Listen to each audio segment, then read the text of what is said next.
So allowing for residential develop and sell, now we discussed this in a previous video, but this is now related directly to the section that we are going to discuss here. So these are your residential units. As you know, they're all blue cells. That means they require an input from you. You can describe these units. So if you've got, there's room for 10 units, 10 different types of units. But if, let's say, this is a 2-bedroom, 2-bath, one garage unit, for example, and you have 10 of those, you can put in 10 of those. Now NSA per unit, so net saleable area per unit.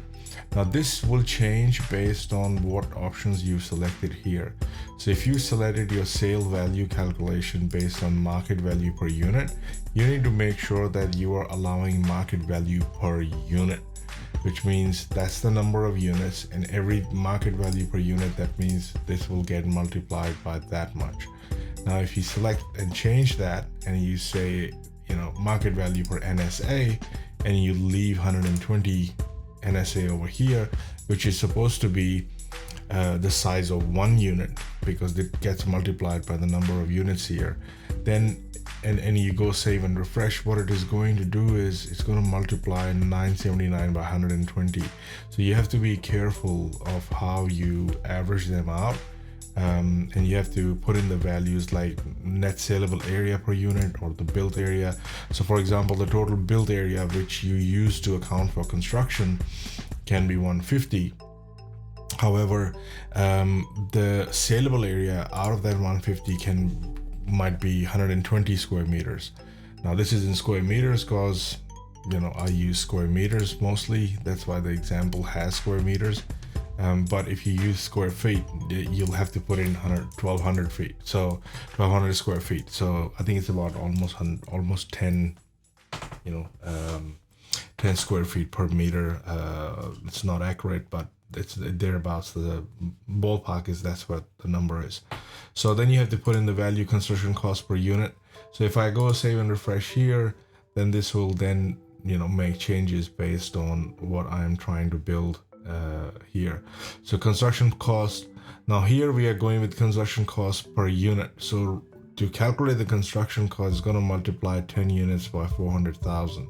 But if I go up here and I change that to construction cost per unit of measurement, press save and refresh, come down here, then these values will change based on, because now the construction cost will be calculated based on the total built area, not the per construction cost per unit of measurement. So you will need to change those things based on that. So you see how construction cost per unit of measurement comes along. So now what is happening is it's multiplying 150,000 by 400,000. Now if I go save and refresh and come back to my summary, it's going to show a loss because my construction cost has gone up so much. I keep saying construction company because I used to run a construction company. So you have to be mindful of what you selected here, and if you see an exorbitant loss sitting here, make sure that you go and check the values that you put in there or the options that you selected here. So I prefer construction cost per unit of measurement, and I also prefer market value per net sellable area, and then I allow 5% on my construction cost. And when I sell these units, it's going to be 2.2. So if I go back here and I start putting in details, so let's say I'm going to have one unit of that, then net saleable area per unit is going to be 120.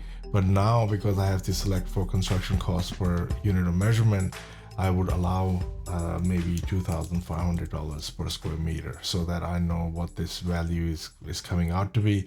And this is market value per net saleable area. Now what it is doing is if I put 979 and it's going to get multiplied by 120, and we don't want that because this is market value per unit as an average.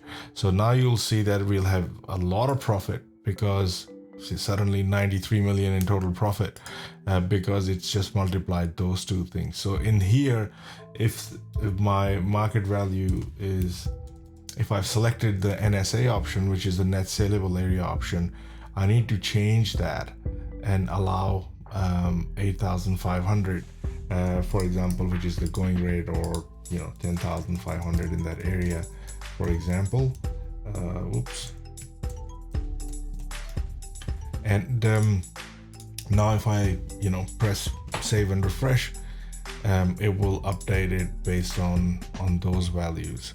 So again, it is going up too much, and it is doing that because I have 400,000 here as my construction cost. So now if I change that and I save and refresh again, now the numbers will come out to be more realistic once it refreshes. So it's showing me 179,000 loss, because the sale value of these units is actually not as much in here. So if you want to use market value per unit, okay, I know it is going to be per unit, and I will sell it for, let's say, $1 million each.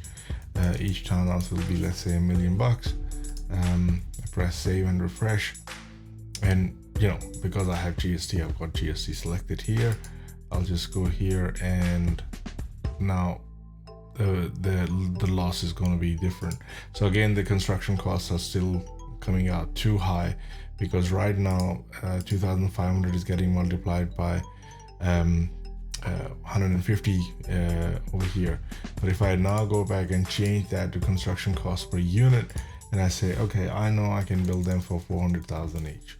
If I change that and I go save and refresh,